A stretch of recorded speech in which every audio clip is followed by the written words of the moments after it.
To another good idea, and imagine a machine that could power your house for free.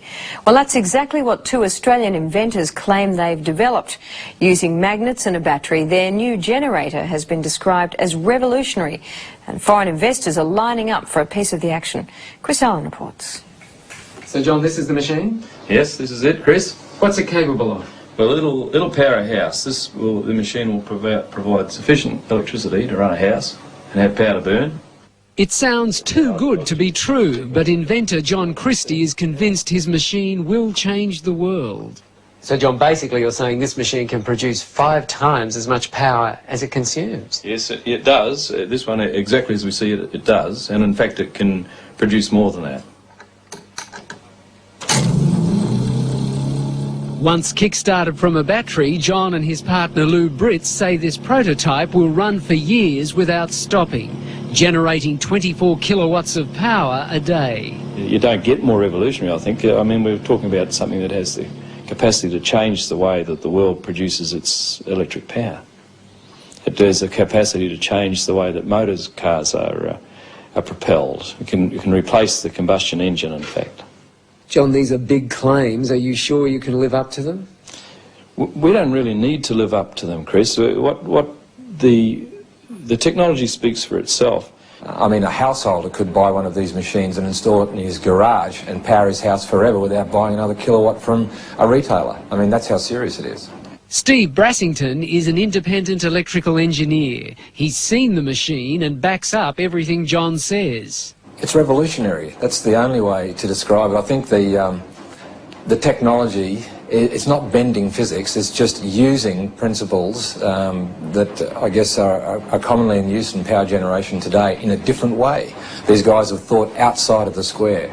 Basically, it's magnetic attraction and magnetic repulsion that provide the movement or the moment of the motor.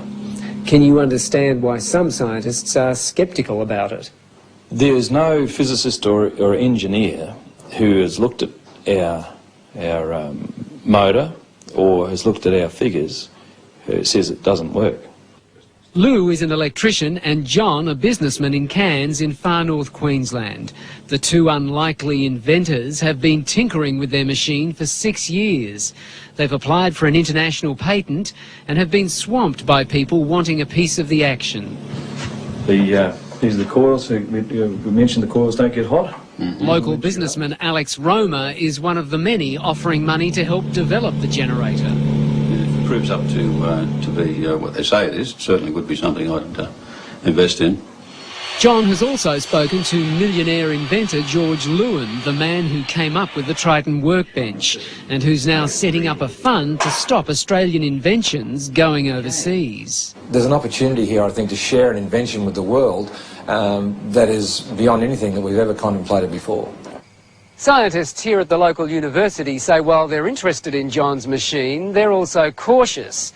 They say if the machine can generate as much power as John says it can, then they will have to rewrite some of the laws of physics.